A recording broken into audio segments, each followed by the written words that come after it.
Pageant और modelling में फ़र्क क्या है? लोगों को लगता है कि पैजेंट्री और मॉडलिंग दोनों सेम है। इंडियाज़ मिस टीजीपीसी में जो आपका कॉस्ट्यूम था, उस कॉस्ट्यूम की स्पेशल बात ये है कि वो हैंड पेंटेड कॉस्ट्यूम है। उस कॉस्ट्यूम की बिहाइंड द स्टोरी क्या है? कि क्या ये सच है कि पेजेंट्री और मॉडलिंग सिर्फ फिजिकल अपीयरेंस के बारे में ही है? नो, बिकॉज रियलिटी ये है कि अभी तक जितने भी पैजेंट्स हुए हैं उसमें देखा ये जाता है कि आपका ओवरऑल पर्सपेक्टिव क्या है इस वर्ल्ड को रिलेटेड। आपका एक सोशल सर्विस प्लेटफॉर्म है, प्रोजेक्ट ज्ञान। क्या सोशल एक्टिविटीज़ करते हो उसमें आप? क्योंकि अभी लोग इवॉल्व हो रहे हैं, उनका मेंटल जो स्टेटस है वो इवॉल्व हो रहा है और लोगों को ऐसा अभी समझ में आ रहा है कि इट्स नॉट रॉन्ग। वो is your role model in the pageantry world? Definitely Harnaaz Kaur Sandhu. Then how she won Miss Universe 2021 after 21 years, when she was 21 years old, and her journey was fabulous. नमस्ते दोस्तों, स्वागत है आपका दूसरा वक्त पॉडकास्ट की special episode में। दोस्तों, हम जब छोटे शहर से बिलोंग करते हैं तो हम खुद को अंडर एस्टिमेट करते हैं कि हम शायद कुछ बड़ा नहीं कर पाएंगे या फिर हम कुछ बड़ा नहीं सोच पाएंगे, इस शहर से बाहर नहीं जा पाएंगे। बट ये सिर्फ हमारी एक सोच है जो हमें खुद को रोकती है आगे बढ़ने से। खुद में सिर्फ एक सेल्फ कॉन्फिडेंस होना चाहिए और कुछ करने का जुनून होना चाहिए, और ये प्रूव करके दिखाया है आज की हमारी गेस्ट मिस करिश्मा मेहरा जी ने। करिश्मा एक मॉडल है, एक सोशल एक्टिविस्ट है, एक कॉलेज स्टूडेंट है और एक ग्रूमर भी है। ये miss teen India earth, miss Chhattisgarh, best national costume जैसे 9 टाइटल्स जीत चुकी है। इनका एक सोशल सर्विस प्लेटफॉर्म है जिसका नाम है प्रोजेक्ट ज्ञान, और जिसमें ये अंडर प्रिविलेज स्टूडेंट्स को एम्पावर करती है, उन्हें हेल्प करती है। इस एपिसोड में बने रहिए क्योंकि ये एक स्मार्ट, इंटेलिजेंट और एक नेशनल लेवल पॉडकास्ट होने वाला है। Because this is Karishma Mehra on तोसरावत पॉडकास्ट। करिश्मा मेहरा जी का स्वागत है तोसरावत पॉडकास्ट में। कैसे हो? मैं बहुत बढ़िया हूँ, आप कैसे हो? बहुत बढ़िया। और सबसे पहले मैनी कॉन्ग्रेचुलेसन्स Thank आपकी you so अचीवमेंट्स much. के लिए। Thank you so much. So इस पॉडकास्ट की शुरुआत आपके अचीवमेंट से ही करते हैं। आपने 9 टाइटल्स जीते हैं, उनके बारे में बताइए, फिर हम उस Okay. पूरी जर्नी को जानना चाहेंगे। ठीक है, तो मैंने स्टार्ट किया था जब 2019 से। मेरा पहला टाइटल था miss Raigarh, miss face of Raigarh मेरा पहला टाइटल था। उसके बाद मैंने एक और कंपटीशन में पार्टिसिपेट किया जिसमें मैंने फेस ऑफ बोग रिवल्स करके कंपटीशन था, उसमें मैंने एज अ किड जो कैटेगरी थी उसमें मैंने फेस ऑफ बोग रिवल्स ही था। तब मेरी एज 13 थी। And then I proceeded to many more programs like miss teen India, miss teen multimedia, जो कि एक बहुत अच्छा प्रोग्राम हुआ था। फिर मेरा जो मेन कंपटीशन हुआ था वो हुआ था मिस टीन इंडिया यूनिवर्स, और उस कंपटीशन में मैंने मेन टाइटल के साथ साथ एक सब टाइटल भी जीता था जो कि मिस बैश नेशनल कॉस्ट्यूम था। तब मेरा एक अलग नेशनल कॉस्ट्यूम था, अब एक और बार नेशनल कॉस्ट्यूम भी हुआ था। ओके। तो तब मैंने मिस टीन इंडिया अर्थ भी जीता था उस टाइम, जो कि मुंबई का एक शो था। और उसके बाद फिर 2021 में हुआ था मिस छत्तीसगढ़, तब मैं मिस छत्तीसगढ़ रनर अप रही थी। फिर 2023 में कंपटीशन हुआ था मिस ग्लोबल छत्तीसगढ़ जो लास्ट ईयर हुआ, और उसमें मैं विनर थी और मुझे मिस बेस्ट रामबाव का भी मिला था। वाओ। हाँ। एंड अभी हुआ क्या, इंडियाज़ मिस टीजीपीसी, जो कि काफ़ी फेमस और काफ़ी रेप्यूटेड कंपटीशन है ऑल ओवर इंडिया, जिसमें बेसिकली होता है कि इनका बहुत अच्छा रिकॉर्ड है। जो इनके पास्ट विनर्स रहे हैं वो past winners usually miss universe तक गए हैं। इनकी जो विनर है, इनकी एक विनर थी जिनका नाम है एडेलिन कैसलिनो मैम, वो miss universe 3rd runner up में। हाँ, तो इनके ये एक स्टार्ट है। अगर मतलब एक तरीके से देखा जाए तो यहाँ से मेन स्टार्स निकलते हैं। So I was a part of it and हाँ, तो इसमें मुझे बहुत रिकॉग्नाइजेशन मिला। एंड इसमें प्रोजेक्ट ज्ञान को भी रिकॉग्नाइजेशन मिला। पैजेंट वर्ल्ड में प्रोजेक्ट ज्ञान इंट्रोड्यूस हुआ था।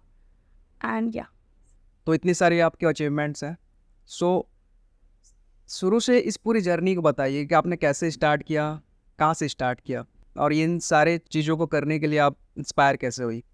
हाँ, तो मैं बचपन से ही ऐसे बहुत शोज़ देखते आ रही हूँ जिसमें एक शो आता है, अभी आता है I don't know, but discovery channel में शो आता था, डिस्कवरी जूनियर आई थिंक। उसमें एक शो था, उसका नाम था टोडलर्स एंड टियारास। उसमें ना लाइक न्यू बॉर्न बेबी से लेके 13 ईयर ओल्ड किड्स जो है, अमेरिकन शो था आई थिंक वो, और उसमें वो रैम वॉक करते थे and they present the talents. तो मुझे बहुत इंस्पायर करता था, मेरे को लगता था कभी तो मेरे को करना है ये, पर मेरे को अपॉर्चुनिटी मिलती नहीं थी रायगढ़ जैसे शहर में। तो I was much into painting. Painting मेरे को बहुत पसंद थी, अभी भी बहुत पसंद है। और तब एक शो, पापा ने मुझे कॉल किया एक दिन ऐसे रैंडमली कि एक शो हो रहा है, JCI एक शो करवा रहे हैं और उसमें पेंटिंग कंपटीशन है। तो मैंने पार्टिसिपेट किया, मुझे वो लिस्ट मिली जिसमें कॉम्पिटिशन्स का नाम था और उसमें लिखा था मिस रायगढ़। मेरे को लगा यही अपॉर्चुनिटी है, मुझे अपना पैशन करना, पैशन की तरफ जाना चाहिए। और तब उस मोमेंट पे मैंने स्टार्ट किया मॉडलिंग। उस पर मुझे यूजुअली उसमें सारे 18+ थे, लेकिन आई थिंक मेरी हाइट के हिसाब से उन्होंने मुझे ले लिया और मेरे को मिला था मिस फेस ऑफ रायगढ़ का अवार्ड। उसके बाद धीरे धीरे मेरी जर्नी स्टार्ट हुई, फिर मुझे और पता चलते गया। जो उसकी जज थी इस कंपटीशन की, मिस इंडिया खादी, निकिता, वो बहुत अच्छी थी, निकिता मैम। सो उन्होंने नेक्स्ट कंपटीशन कराया था फेस ऑफ वोग रिवल्स करके। उसमें क्योंकि तब मेरी एज 13 थी तो मैं किड्स कैटेगरी में थी तब, और उस कंपटीशन को मैंने जीता। वो रायपुर में हुआ था और फिर वहाँ पर शूट्स वगैरह भी हुए। उसके बाद धीरे धीरे मुझे पता चलता गया कि हाँ शो हो रहा है, यहाँ हो रहा है, तो फिर वो चलते गया। सो आप एक ग्रूमर भी हो, पेजेंट ग्रूमर ना? ओके, तो आप क्या सिखाते हो बेसिकली? हाँ, तो मॉडलिंग में डिफरेंट कैटेगरीज होती हैं। सो मैंने अभी तक जो सिखाया है वो मेनली रैम वॉक था, ओके। बिकॉज छत्तीसगढ़ लेवल तक अभी तक मेरे को हमेशा जितने भी कॉम्पिटिशन में पार्टिसिपेट किया है, मेरे को हर बार मेरा स्ट्रीक है कि मेरे को बेस्ट रैम वॉक का तो मिलता ही है। तो उस हिसाब से मैं रैम वॉक हमेशा सिखाती हूँ। इंट्रोडक्शन वगैरह जो प्रैक्टिस करते हैं तो वो वोकैबुलरी, कम्युनिकेशन स्किल्स, वो सब में भी फोकस करती हूँ।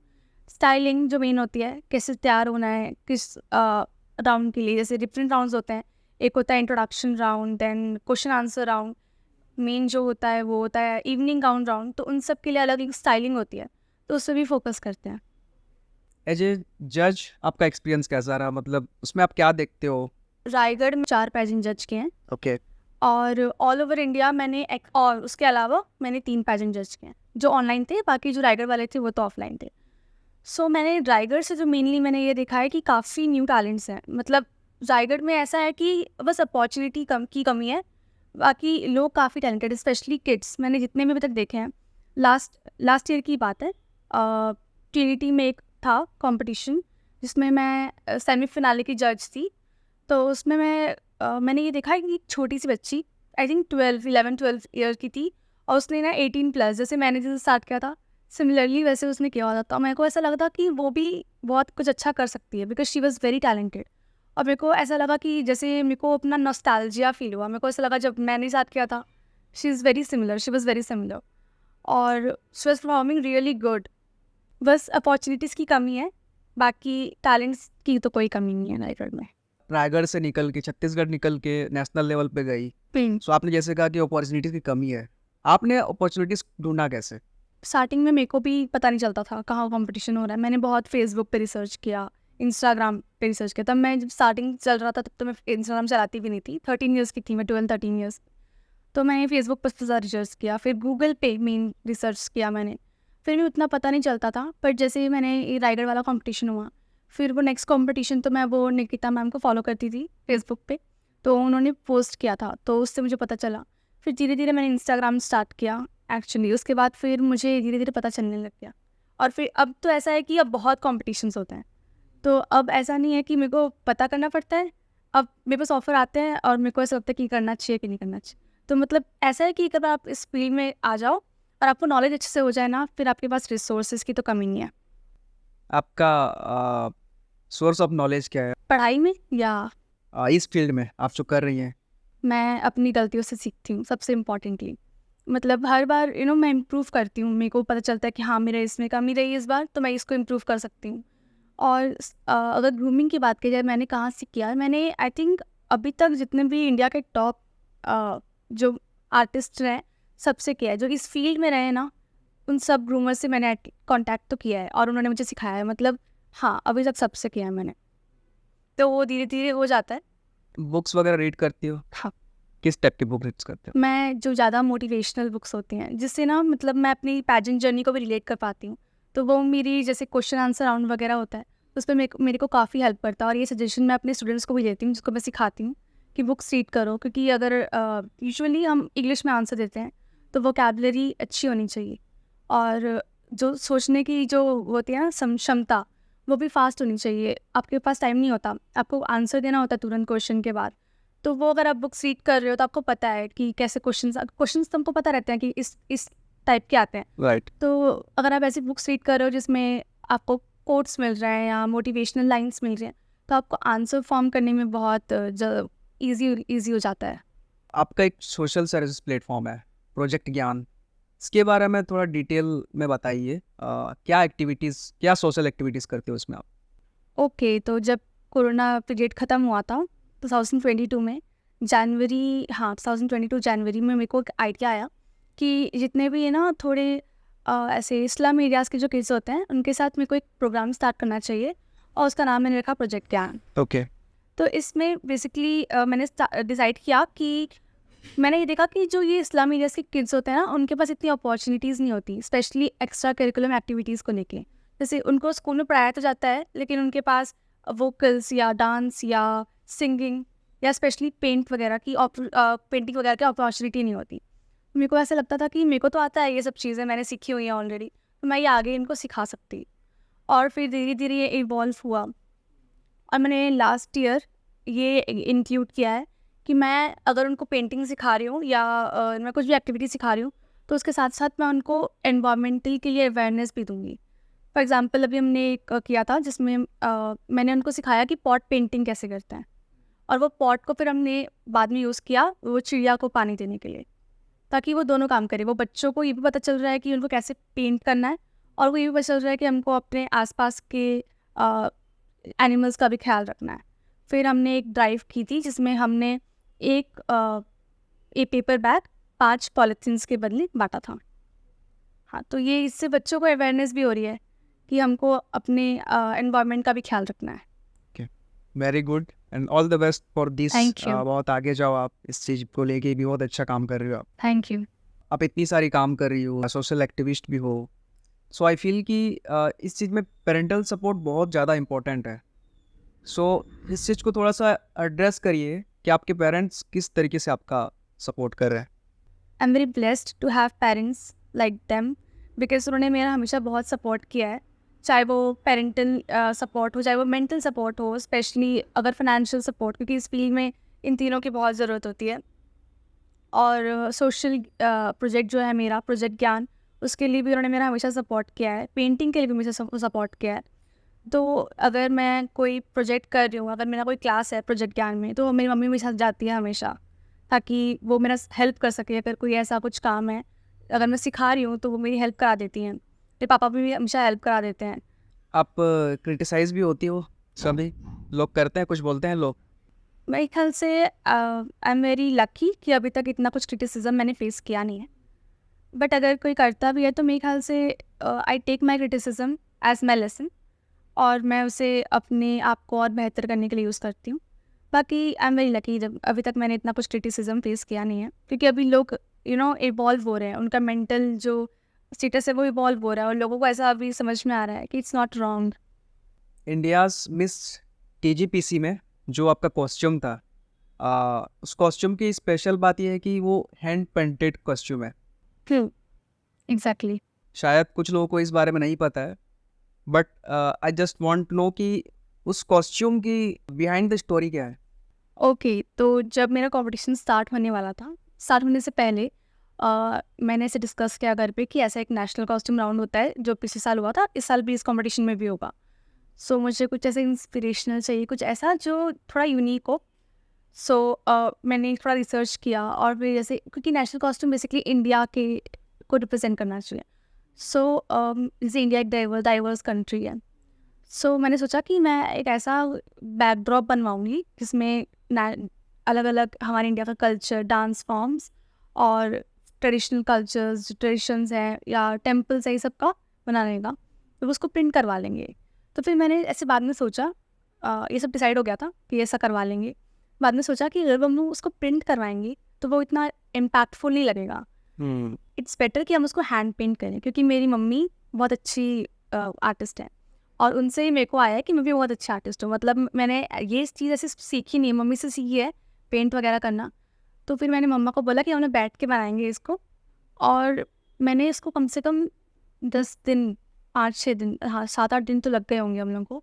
और हम लोग रात रात को 12-12 बजे तक बनाते रहते थे, क्योंकि वो बहुत बड़ा था लहंगा जो मेरा था, और उसमें हमने ना बहुत छोटे छोटे एलिमेंट्स लगाए थे ताकि सब कुछ आ सके, पर सब में डिटेलिंग बहुत ज़्यादा थी। तो डिटेलिंग करने के लिए बहुत धीरे धीरे काम करना होता है, वो स्पेशली फैब्रिक पे, क्योंकि फैब्रिक बहुत हिलता है और कलर भी ट्रांसफ़र हो जाता है। सो हमने उसमें भरतनाट्यम का एक आर्टिकल बनाया, फिर कथकली का जो सबसे सुंदर मेरे ख्याल से मुझे लगा कथकली वाला, और कथक का भी, भांगड़ा का, और बिहू डांस, ये सब हमने डांस फॉर्म्स दिखाए। फिर इंडिया गेट, एंड जो हमने पीछे बैकड्रॉप बनवाया था जो मेरे हेड पीस था, वो हमारा अशोका चक्र था। मैंने सोचा कि हेड पे भी कुछ रखते हैं, थोड़ा अच्छा लगेगा, तो मैंने अशोका चक्र रखा। देन उसमें नीचे नीचे कमल फूल बने थे जो हमारे इंडिया का नेशनल फ्लावर है, तो वो रिप्रेजेंट करता है कि हमारा इंडिया कितना डाइवर्स है। तो मैंने ऐसे सोचा, फिर हमने उसको बनाया, जो कि काफ़ी अच्छा टर्न आउट हुआ था। मतलब उसकी फिनिशिंग भी बहुत अच्छी थी, क्योंकि जब अपन शूट करने गए थे तो जितने लोगों ने भी देखा उनको ऐसा लग रहा था कि वो प्रिंटेड है, लेकिन वो हैंड पेंटेड था। So that was thank. Very nice. ये आपने अपनी मम्मी के साथ मिलके बनाया? हाँ, मेरी मम्मी के साथ मिलके बनाया मैंने। पेजेंट्री और मॉडलिंग के बारे में कुछ मिथ्स हैं आई थिंक जिनको ब्रेक करने की ज़रूरत है, बिल्कुल। And you are the right person because आप इन सब के बारे में बहुत ज़्यादा जानती हो, आप इस फील्ड में हो। सो इससे रिलेटेड कुछ क्वेश्चंस है। पहला क्वेश्चन ये है कि पेजेंट और मॉडलिंग में फ़र्क क्या है? हाँ, तो लोगों को लगता है कि पैजेंट्री और मॉडलिंग दोनों सेम है, और बहुत लोगों को तो मॉडलिंग के बारे में ही पता है, पैजेंट्री के बारे में पता नहीं है। जी। सबको ऐसा लगता है कि जो हम लोग कर रहे हैं मॉडलिंग है, जबकि रियल में ये होता है कि जो मिस छत्तीसगढ़, मिस इंडिया या मिस्टर वर्ल्ड ये सब होता है, ये सब बेसिकली पैजेंट्री है। और मॉडलिंग वो होता है जिसमें हम एज अ मॉडल शूट करते हैं या रनवे पे वॉक करते हैं, वो होता है मॉडलिंग। तो ये सबसे बड़ा मिथ है। सो नेक्स्ट क्वेश्चन है कि क्या ये सच है कि पेजेंट्री और मॉडलिंग सिर्फ फिजिकल अपीयरेंस के बारे में ही है? नो, ये एक बहुत ही गलत थिंकिंग है कि ये सिर्फ फिजिकल अपीयरेंस के बारे में ही है। बिकॉज रियलिटी ये है कि अभी तक जितने भी पैजेंट्स हुए हैं उसमें देखा ये जाता है कि आपका ओवरऑल पर्सपेक्टिव क्या है इस वर्ल्ड को रिलेटेड। जैसे अगर मैं एग्जांपल लूँ मिस वर्ल्ड का, तो मिस वर्ल्ड में जो विनर्स होते हैं वो इस पेस पे होता है कि वो कितने इंटेलिजेंट हैं और वो इस 1 ईयर में क्या कर सकते हैं।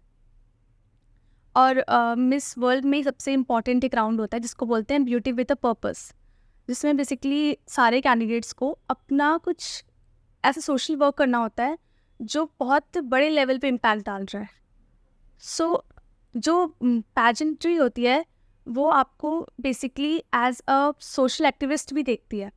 सो वो फिजिकल अपीयरेंस वाला एक्चुअली एक मिथ है, क्योंकि लास्ट ईयर ही मिस यूनिवर्स नेपाल जो थी वो काफ़ी प्लस साइज थी, लेकिन she still got a placement. और लास्ट अभी 2-3 साल पहले ही miss universe Thailand was also plus size, but she still got a placement. और अभी तो वो पैजेंट की हाइट भी बहुत रिड्यूस हो गई है, पहले थी 5'8" से ऊपर लेते थे, अब 5'3" से भी लेते हैं। सो अब जितने भी मिथ्स है वो पैजेंट अब धीरे धीरे और ब्रेक करता है। जैसे ये वेट से रिलेटेड है और हाइट से रिलेटेड है, तो जैसे बोलते हैं कि एक स्पेसिफिक बॉडी शेप को ही जिताते हैं, तो ऐसा नहीं है। वो देखते हैं कि आपका टैलेंट क्या है, आपका पर्सपेक्टिव क्या है, और आप किस तरह से डील करते हो आपकी सिचुएशन से।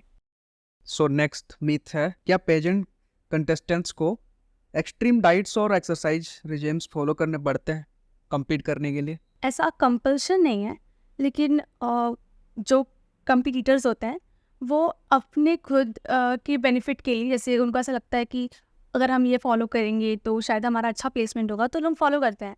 और आई थिंक उसमें कुछ बुराई नहीं है, क्योंकि हेल्दी रहने के लिए अगर हम डाइट फॉलो करते हैं तो there is nothing bad in it. But ऐसा कोई कंपल्शन नहीं है कि आपको डाइट फॉलो करनी है, आपको ऐसा ही दिखना है। There is no compulsion. क्योंकि बहुत ज़्यादा एक्सट्रीम में लोग इस चीज़ को ले लेते ले हैं। लेते हैं, हाँ, लेकिन ऐसा है नहीं। एक्चुअली ना, एक्चुअली ये प्रॉब्लम ये है कि लोगों को राइट डायरेक्शन नहीं पता है। लोग ऐसी ऐसी पेजेंट्स में जाते हैं जहाँ पर वेट भी रहता है कि आपको अगर आप इस बॉडी शेप के हो तब आपको एंट्री मिलेगी। जबकि बहुत ऐसे कॉम्पिटिशन्स हैं जो नेशनल लेवल के, इंटरनेशनल लेवल के, जो 5 ग्रैंड स्लैम पेजेंट्स हैं, जिसमें ऐसा नहीं है। अगर आप टैलेंटेड हो, आप में वो पोटेंशियल है, तो आप आ सकते हो, और ऐसा आपको स्पेसिफिक बॉडी टाइप बनने की ज़रूरत नहीं है। सो नेक्स्ट मिथ है, क्या पेजेंट्स सिर्फ फैंसी ड्रेस पहनकर स्टेज पर चलने तक सीमित है? नहीं, तो ऐसा बिल्कुल भी नहीं है। एक्चुअली अब तो वो भी लोग अपने हिसाब से करते हैं। अब तो ऐसा पैजेंट में ये भी नहीं है कि आपको यही पहनना है या आपको यही आपका ड्रेस कोड है। लोग स्पेसिफिक राउंड्स में भी अपने हिसाब से पहनते हैं, अपना कल्चर भी फॉलो करते हैं लोग। सो ऐसा ऐसा नहीं है, पैजेंट एक्चुअली है ही नहीं कि सिर्फ रैम वॉक करने तक सीमित तो बिल्कुल नहीं है। मेन जो राउंड्स होते हैं एक्चुअली वो होता है क्वेश्चन आंसर राउंड। आपकी इंटेलिजेंस लेवल चेक किया जाता है और आप किस वे से कम्युनिकेट करते हो, और आप कैसे, आप कितने इन्फ्लुएंशियल हो। तो अब इन्फ्लुएंशियल से लोग ये समझते हैं कि उनको फिट होना पड़ेगा या समथिंग, मोर लाइक कि आप कितना सोशल वर्क करते हो, तो आपको उस स्पेस से आपको इन्फ्लुएंशियल होना पड़ता है। तो ये जो सोशल वर्क है, सोशल एक्टिविटी है, ये पार्ट है इस। हाँ, तो वो सब नहीं करते हैं पेजेंट में भी। अगर आपको करना है तो आप कर सकते हो। वो डिपेंड करता है, जैसे मिस वर्ल्ड में मेनली ये होता है, मिस यूनिवर्स में इतना लोग करते नहीं हैं, मतलब इतना वो इम्पोर्टेंस नहीं होता, लेकिन मिस वर्ल्ड में it is important. Next myth है, क्या पेजेंट्री में डाइवर्सिटी और इंक्लूसिविटी की कमी होती है? ऐसा तो बिल्कुल नहीं है। अब तो लोग और इंक्लूड करते हैं सारे कास्ट सिस्टम या रिलीजन, ऐसा कुछ भी नहीं है। पेजेंट्री आई थिंक एक बहुत डाइवर्स वर्ड है, जिसमें आप कोई भी बैकग्राउंड से बिलोंग करते हो ये बिल्कुल मैटर नहीं करता। आप कोई भी कास्ट से बिलोंग करते हो ये बिल्कुल मैटर नहीं करता। आपकी स्किन कलर क्या है, आपकी बॉडी टाइप क्या है, ये मैटर नहीं करता। आप कितने इन्फ्लुएंशियल हो, आप कितने पॉजिटिव हो, वो मैटर करता है मेनली। इट्स मोर लाइक कि आप के अंदर कितना पोटेंशियल है, ये मैटर करता है। और ये बहुत डाइवर्स है। आप डिफरेंट पैजेंट्स होते हैं, प्लस साइज़ के अलग पैजेंट्स भी होते हैं। अगर उनको ऐसा है कि बहुत सोचते हैं कि सिर्फ स्लिम गर्ल्स के लिए होता है या टॉल हाइट के लिए होता है, तो ऐसा नहीं है। पेटाइट गर्ल्स के लिए भी होता है, और प्लस साइज़ वुमेन के लिए भी अलग पैजेंट्स होते हैं। सो अब पैजेंट्स बहुत इंक्लूसिव हो चुके हैं। ओके, ये एक इम्पॉर्टेंट चीज़ है। एक मिथ, क्या पेजेंट्स एंड मॉडलिंग वुमेन्स को ऑब्जेक्टिफाई करते हैं या फिर उन्हें एम्पावर करते हैं? मोर लाइक एम्पावर करते हैं, ओके, क्योंकि ऑब्जेक्टिफाई तो नहीं करते, क्योंकि आप किस बैकग्राउंड से बिलोंग करते हो, आप कैसे दिखते हो, ये तो बिल्कुल भी वहाँ पर मैटर नहीं करता। मैटर करता है कि आप कितने टैलेंटेड हो। क्योंकि अगर जितना मैंने एक्सपीरियंस किया है, जितने बार भी मैंने पैजेंट पे पार्टिसिपेट किया, और जब भी हम रुकते हैं एक ही जगह पे, फॉर एग्जांपल एक होटल पे हम रुक रहे हैं, जब पैजेंट चलते हैं, या नहीं भी अगर ऑनलाइन पैजेंट्स भी है ना, तो बहुत एक दूसरे को एम्पावर करते हैं। कंटेस्टेंट भी एक दूसरे को एम्पावर करते हैं। तो ऐसा फील नहीं होता कि आप कंपटीटर हो, ऐसा फील होता है वी आर सिस्टर्स। और कंपटीशन के थ्रू तो आप एम्पावर हो ही रहे हो, आप अपने करियर के थ्रू, लेकिन आप एज अ पैजेंट सिस्टर्स भी एम्पावर होते हैं। इसीलिए पैजेंट कंपटीटर्स नहीं बोलते, हम पैजेंट सिस्टर्स बोलते हैं एक दूसरे को। ओके, ये लास्ट मिथ क्वेश्चन है, क्या मॉडलिंग या पेजेंट्री बहुत एक्सपेंसिव होते हैं? अब ऐसा नहीं है, इट डिपेंड्स कि आप कौन से कंपटीशन में हो। कुछ ऐसे कॉम्पिटिशन्स हैं जो सिर्फ एक बिजनेस बन चुके हैं, जो कि पैजेंट में आपको ज़्यादा आगे लेके भी नहीं जाएंगे। लेकिन देर आर मैनी पैजेंट्स जो अगर थोड़ी ग्रूमिंग फीस चार्ज भी कर रहे हैं, तो वो आपको ट्रेनिंग देंगे, ग्रूमिंग करवाएंगे, जो कि इंडस्ट्री के टॉप लेवल से होगा। और जैसे miss India, Femina miss India है, जो मेन पैजेंट, जैसे मिस यूनिवर्स इंडिया है, जैसे आप मिस यूनिवर्स में जाते हो, उसमें तो ग्रूमिंग फीस कुछ नहीं होती। सो अगर ऐसा कुछ चार्ज लग भी रहा होता है, तो वो आपको वार्डरोब का होता है। आपके जैसे अगर आपको वहाँ 30-35 डेज रुकना है, तो आप उस हिसाब से वार्डरोब प्लानिंग करते हो। सो उस पर डिपेंड करता है। तो एक पैजेंट एक्सपेंसिव नहीं है, वो आप पे डिपेंड करता है कि आप उसको किस वे में ले रहे हो। सो आपके डाइट्स क्या रहते हैं, इसके बारे में थोड़ा सा एड्रेस करिए आप। सो मैं ऐसे कोई स्पेसिफिक डाइट फॉलो नहीं करती, लेकिन मैं एक चीज़ का बहुत ध्यान रखती हूँ कि मैं शुगर अवॉइड करूँ। I think it's been 3 months, और तब से मैं शुगर अवॉइड कर रही हूँ। अब मेरे को ऐसा मन भी नहीं करता कुछ मीठा खाने का, तो धीरे धीरे वो छूटता गया। और अब उससे बहुत हेल्थ बेनिफिट्स हैं। जैसे सबसे ज़्यादा बेनिफिट तो यह है कि आपकी स्किन ग्लो करेगी, क्योंकि शुगर की वजह से बहुत ब्रेकआउट्स होते हैं, स्किन ब्रेकआउट्स, पिंपल्स वगैरह, एक्ने वगैरह। सो वो बहुत कम हो जाते हैं, वो तो एकदम ऐसे ज़ीरो में चले जाते हैं, आपको क्लियर स्किन रहेगी आपकी। दूसरा कि आपकी बॉडी की हीलिंग पावर बढ़ जाती है। हाँ, तो ये बहुत बेनिफिशियल है अगर आप आप एक प्रोजेक्ट ज्ञान के थ्रू आप सोशल एक्टिविटी कर रही हो, आपके खुद की स्टडीज़ हैं, मॉडलिंग है, इतने सारा चीज़ मैनेज कैसे कर रहे हो आप? ओके, तो मैं एक चीज़ में फ़ोकस करती हूँ कि जब जो चीज़ का ज़्यादा इम्पोर्टेंस है, मैं उसमें ध्यान देती हूँ। तो वो आराम से बैलेंस हो जाता है। जैसे अगर अब मेरा पेजेंट आ रहा है या कोई मॉडलिंग शूट है या कोई ऐसा कुछ इम्पोर्टेंट चीज़ है, सो मैं ट्राई करती हूँ कि मैं इस पे फ़ोकस करूँ, अपना 100% दूँ। फॉर अगर एग्ज़ाम भी है तो मैं क्या करती हूँ कि बैलेंस करती हूँ। पर यूजुअली जब भी मेरा कॉम्पिटिशन या ऐसा कुछ होता है तो एग्ज़ाम होते नहीं हैं, और जब मेरे एग्ज़ाम्स होते हैं तभी कॉम्पिटिशन में मैं लेती नहीं हूँ। सो मेरे एग्ज़ाम्स रहते हैं तब मैं 100% एग्ज़ाम की तरफ ध्यान देती हूँ, और तब मैं इन सब चीज़ों के थोड़ा नीचे रखती हूँ, थोड़ा कम रखती हूँ। और जब मेरे एग्ज़ाम्स ख़त्म हो जाते हैं, so I give my 100% to this field, because ये बहुत इंपॉर्टेंट है मेरे लिए, क्योंकि ये मेरा पैशन भी है, मुझे इसको प्रोफेशन भी अभी बनाना है। So it's really important. और फिर प्रोजेक्ट ज्ञान तो वो तो चलता है, क्योंकि वो सैटरडे संडे को होती है क्लासेस, और समर वेकेशन में हम थोड़ा कम रखते हैं क्योंकि बच्चे लोग रहते नहीं हैं, जो किड्स रहते हैं। और तो हम लोग इसको तब करते हैं सैटरडे संडे को, तब वो स्टडी का इतना होता नहीं है। सो अब रैपिड फायर राउंड स्टार्ट करते हैं। मैं आपको 10 क्वेश्चन करने वाला ओके, हूँ। ओके, या be ready. Yes I am ready. तो पहला सवाल है, आपका फेवरेट प्रेजेंट मेमोरी क्या है? Favourite pageant memory, I think जब मेरे को मेरा पहला अकाउंट मिला था, वो मेरा मेरा फेवरेट कौन पैजेंट सा था मेमोरी है। वो? वो मेरा मिस टीन इंडिया अर्थ वाला था। ओके। जबकि मुझे 2 अकाउंट मिले थे तब, लेकिन तब वो मेन मुझे रिसीव एक ही हुआ था सबसे पहले। सो वो मेरा फेवरेट अकाउंट है। उसके बाद सेकंड वाला मुझे थोड़े दिन बाद रिसीव हुआ था। तो वो मेरा फेवरेट मोमेंट था जब वो मेरे हाथ में आया था, तो मैंने वो पहली बार फ़ील किया था अपने सर पे, वो क्राउन।